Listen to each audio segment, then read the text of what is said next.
Jim Zecca on the line. Hey, Jim, how are you? Hey, Jim. Hey, good morning, guys. How you doing? Not bad. You're going up to New Hampshire for what cause up there in New Hampshire? Why are you headed up there? Well, there's a group called the Upstate New York Effort to Aid Trump campaign in New Hampshire. And there's going to be a caravan of buses actually sponsored by, and you folks remember, he's been on the show a number of times, Carl Pelledino, the former gubernatorial candidate from the Buffalo area, the businessman. He's sponsoring the trip, and along with him, two prominent Republican assemblymen, David DePietro from East Aurora, which is in the Buffalo area, western New York, and Bill Noje from the Pittsburgh area, assemblyman, are going to be joining the bus trip, and we're going to be going to Manchester, New Hampshire, the largest city in the state of New Hampshire. I was a resident of New Hampshire for a while, so I'm familiar with it. I'm very excited to be part of, basically American history and being part of a presidential campaign. So I'm looking forward to it. The bus is going to be, it's a caravan, and it's, again, organized by Carl. And it's going to be picking up folks from Buffalo all the way down the thruway to Rochester. We're going to be picking up folks in western New York exits, the Syracuse exit. They're picking up folks, and here in Utica, in the Mohawk Valley, moving on down the thruway, we're going to be picking up folks in Amsterdam, and then in Albany, and then on to Massachusetts and into to New Hampshire. What time you going, Jim? The bus is supposed to be picking us up tomorrow morning, late in the morning, and we're going to be arriving in New Hampshire around 4 o'clock. Is Carl riding with you guys? 5-hour trip. What's that? Is Carl riding with you guys? That I'm not sure about. I think last I interviewed him out a couple of days ago, he was extremely busy. He's also involved in getting a big Trump organize a massive rally for Trump in Buffalo, so he's trying to get all that ready. And Trump's been out to Buffalo for him before. Yeah, but he's talking about, because New York's primary is April 19th, the presidential primary in New York State, so it's coming up pretty quickly, actually. He's talking about a massive rally in the First Niagara Center in Buffalo area. But what's really going to be interesting about this, the caucuses are one thing, and I don't like caucuses myself. The primaries are really the way to go. And again, there were a lot of problems from what has been reported with the caucuses, especially in the Democratic side. Yeah, they're saying that there were some coin tosses that determined some of the precincts in those caucuses, which I thought was interesting. Yeah, it was quite interesting, but there's just, I don't know, I just don't like it. But New Hampshire is a whole different ballgame. It's going to be really interesting. I love going door to door talking to people. Again, I'm very familiar with the state of New Hampshire, so I volunteered to go knocking on doors, actually. But in New Hampshire, their primaries, I love the state of New Hampshire. Their motto is live free or die. The state of New Hampshire. Right on the license plate. What's that? Right on the license plate, if I'm not mistaken. Yes, that's correct. 45%, almost 50% of New Hampshire residents that are registered to vote are independents. The difference here in this primary is going to be the independents get an opportunity to vote in the primary. They have to make a choice, either vote in the Democratic primary or the Republican primary. But they do get to vote in a primary in New Hampshire. So New Hampshire is one of the states that have a semi-open. It's not a completely open primary. Democrat can't vote in a Republican primary. Republicans can't vote in a Democratic primary. That's a true open primary. But their primary allows all of these independents, which are almost 50% of the registered voters in New Hampshire, to vote.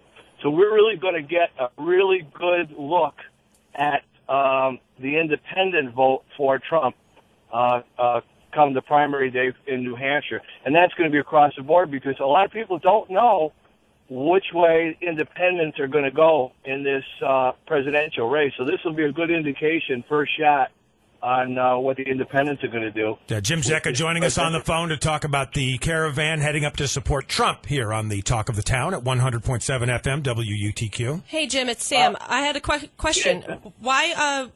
Why do you support Trump? What is it about him as a candidate that you want to see him as president? Why do you support him? because I feel he is going to make America great. With the things he's talked about, I have been pretty much, as you folks already know, pretty independent myself for many, many years. I was an early supporter of Perot when he ran, very strong supporter of Perot.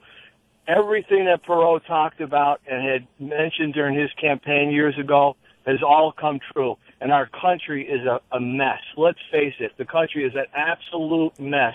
The things that Mr. Perot brought up, people didn't want to talk about the things that Trump are bringing up. Now, the difference is Trump is doing it in a way that he understands he has to do it. He has to run as a Republican. He is a Republican, and not try to do it as an independent. It's very difficult. As you know, we've never had an independent president. Came close in certain races, but never happened. And Perot made that mistake and went that direction. But Trump is doing it the right way. He's bringing up issues. Yes, they're very controversial, but they need to be talked about. The immigration issues, the national debt, which Ross Perot that was his baby many years ago, and then the bad trade deals that we've got stuck with. NAFTA. Look what NAFTA's done to this country. Look what there's a lot of discussion on the Trans-Pacific Partnership Trade Agreement. It's a mess. And again, we're getting both sides on that, both liberals and conservatives in agreement on something and saying that these trade agreements are no good for our country, including unions. Jim, were you disappointed in his performance at the Iowa caucuses? And if he has another disappointing performance in New Hampshire, will he lose steam, in your opinion? No, I think there's a lot of independence, and I think he's going to do well in New Hampshire. And like I say, it's a whole different ball game here. From Iowa, New Hampshire, really represents a lot of the electorate that are going to have an opportunity now to vote in this primary. Like I said, these independents, 45% of the state, almost 50%, are going to be able to vote in this primary, one or the other. They could vote in the Democrat and they could vote in the Republican, but I think a lot of them are going to be, because of this candidate being available, they're going to jump into the Republican primary and vote in it, and that's what I'm hoping for. Those are the people I'm going to try to target when I'm out there in the next few days. We're coming back on Saturday. Jim, so when you head east tomorrow morning, how many folks roughly from this area will be joining you? That I'm not sure about. They haven't given us. They're supposed to be giving us the final details this afternoon, and I haven't gotten those. The itinerary. Sure. And we are going to Manchester, which again is the largest city in the state of New Hampshire, about central New Hampshire, and that's where his headquarters is at too. So, Jim, I'd like to ask you a hypothetical question here. Suppose Trump falls by the wayside. Is there a second candidate that you've thought about in your mind that you would cast your support toward should Trump fail?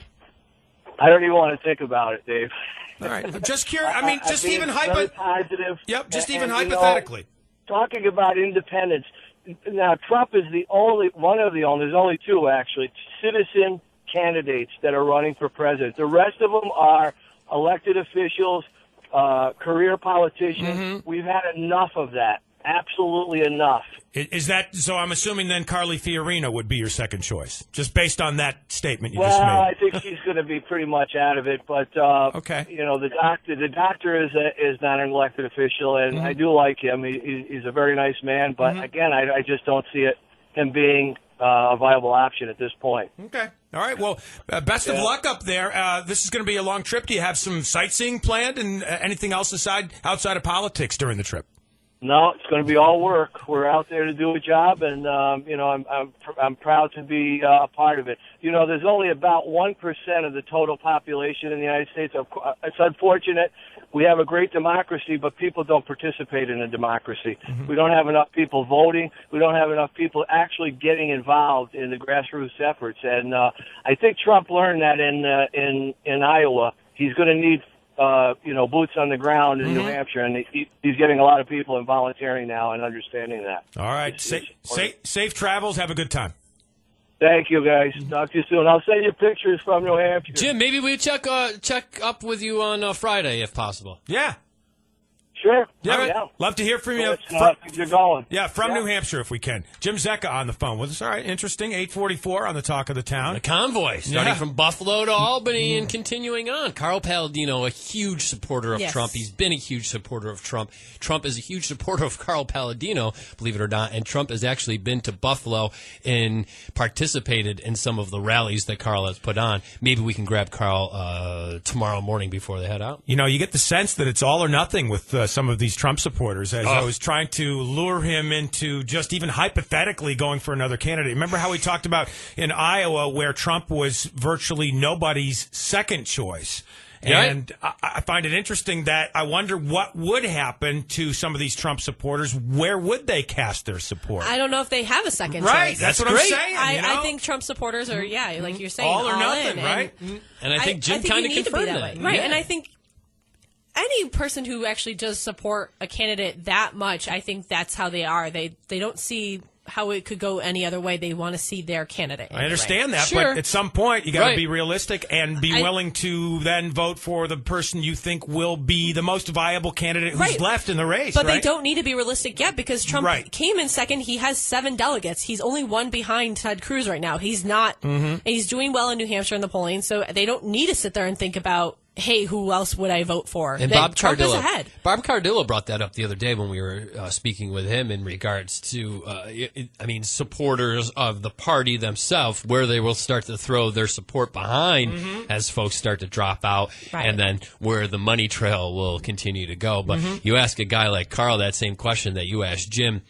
Jim said, I don't want to think about it. Right. Carl might just kick you in the shin. All right. Well, I'll need my bodyguard for that interview.